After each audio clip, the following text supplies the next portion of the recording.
want to talk about the 4 principles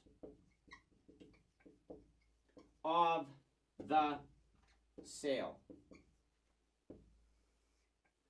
First is trust. The reason to buy from you. Trust. Something has to happen to open up the customer's mind to that subconscious communication. Otherwise, it'll be shut down to you. Something has to happen to allow them to absorb your subconscious energy, to absorb that confidence from you, right? Trust. A reason to buy from you, a reason to accept that transfusion of confidence from you. Okay? What we find is that at the intersection of caring and expertise, we find trust, right? I trust someone who I know cares about me, even at their own expense. That's why I trust my mom. But I also trust someone that I know knows more than I do. That's why I trust the doctor. But the doctor doesn't care about me, so I go to the doctor because he's the expert, and then I call my mom and tell my mom what the doctor says because she cares about me. And then I try and put those two things together for something that I can trust. Does that make sense? Trust happens at the intersection of caring and expertise. So, how many of you guys know someone who trusts you? Well, that's the great thing about when you're operating from a principle-based standpoint, okay? You already have a whole bunch of habit loops right here that are specifically designed to show people that you care. Does that make sense? You have all these habit loops that are specifically designed to show people how much you care. You know how to create trust. So if you know that that's what you're trying to do at the beginning of your call and throughout your call, and you're paying attention to that, you will naturally do 1,001 things that work. Now I don't have to try and ram those things through and teach you 1,001 ways to make sales. I'm just cueing things that already exist inside of you. Does that make sense? We call this principle-based selling, right? Principle-based selling. Do the things that have worked for you in the past to create trust. Those things will work again. As the customer begins to trust you, they will engage in self-disclosure. They're going to begin with informational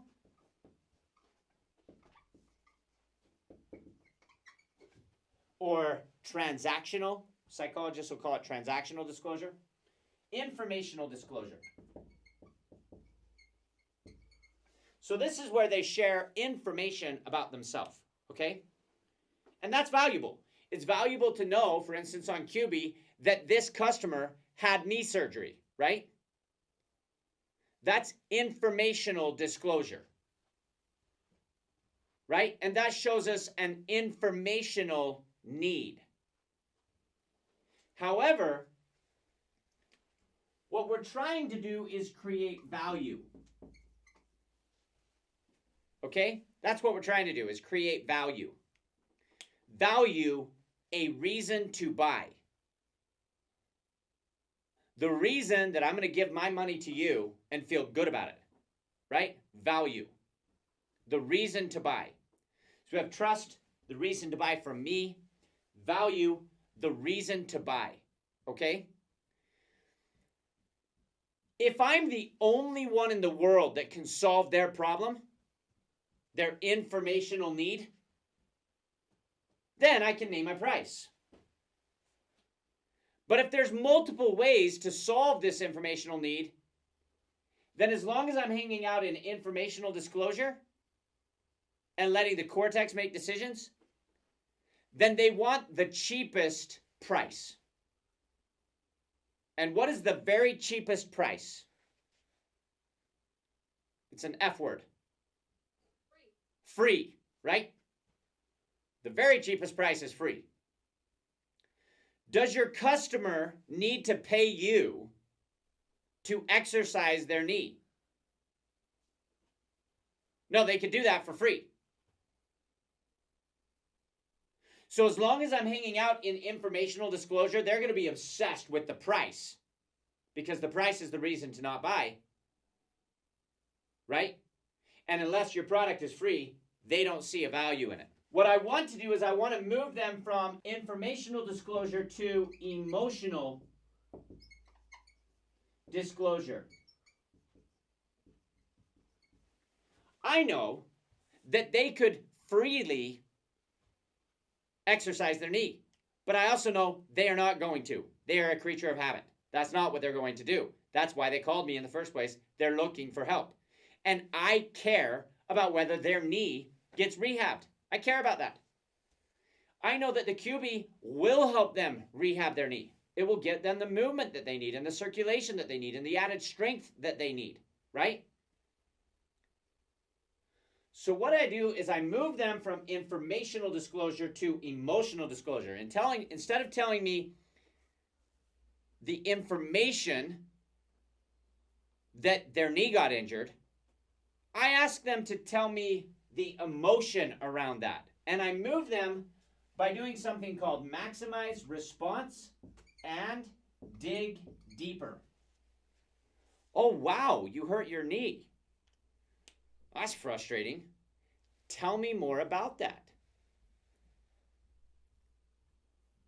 Information is quick. It's very easy to communicate information. Emotion, now we've got to use a lot of words and really open up. Okay? So when I ask, and this is where you ask these open-ended questions that Devin was talking about. As I ask these open-ended questions, asking them to tell me how they feel about it or how it's affecting them emotionally, then I move them to emotional disclosure. As I move them to emotional disclosure, price disappears from the equation. It is no longer factored in the purchasing decision. All they care about is their emotional need being met. Because not only do they need to do they need to rehab their knee, but they need confidence that what they're doing is safe. Right? They need to know that it's going to be effective. There's all of these emotions that they have that need to be satisfied as well, and that's where the QB really does its job. So if I maximize response and dig deeper or smile and be present, right? Wow, tell me more about that. Now I'm moving the customer from informational disclosure to emotional disclosure. The value builds and price is no longer considered. Now I want to create urgency. The reason to buy now. Okay? We have trust, the reason to buy from me, value, the reason to buy, and urgency, the reason to buy now. Okay? By attaching the price to the value. So what is the value? Show them how the product is going to solve the emotional need. That builds value. By attaching price to value, I turn value into urgency. So if value was high and I attach a price, then urgency is equally high. But if value is low and I attach a price, urgency is equally low. All the price does is turn the reason to buy into the reason to buy now. So now I have a reason to buy for me, a reason to buy, and a reason to buy now. Now I want to give them confidence in those reasons.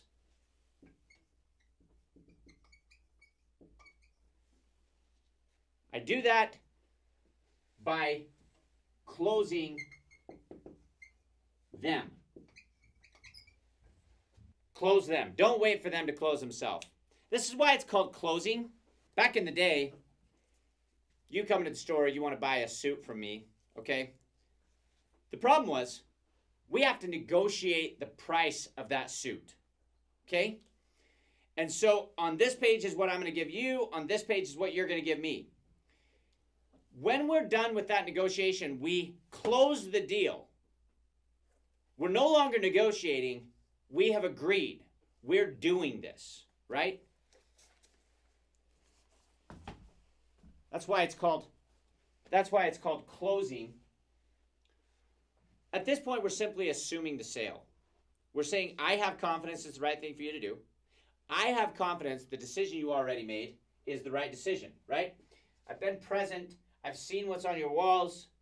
I've used the script to show you how the product is going to solve your emotional need. I fixed the price, right? That's an innovation given us by JCPenney. Refuse to negotiate the price, and if you fix the price, value becomes urgency. Okay? If you refuse to negotiate the price, value becomes urgency. Now you have a reason to buy. Now, I'm going to give you confidence that those are the right reasons by asking you, what is your credit card number? Does that make sense? Now, there's two ways you can close. There's hard close, which is simply command. Give me your credit card number, Joyce. Do it now. Command. That's called hard close. Okay? Then there's soft close.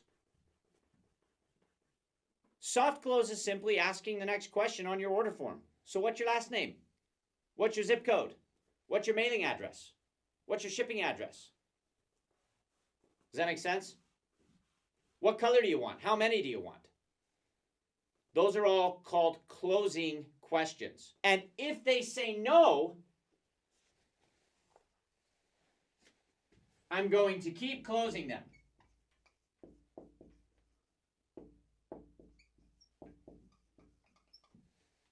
And if they say yes, I'm going to keep closing them.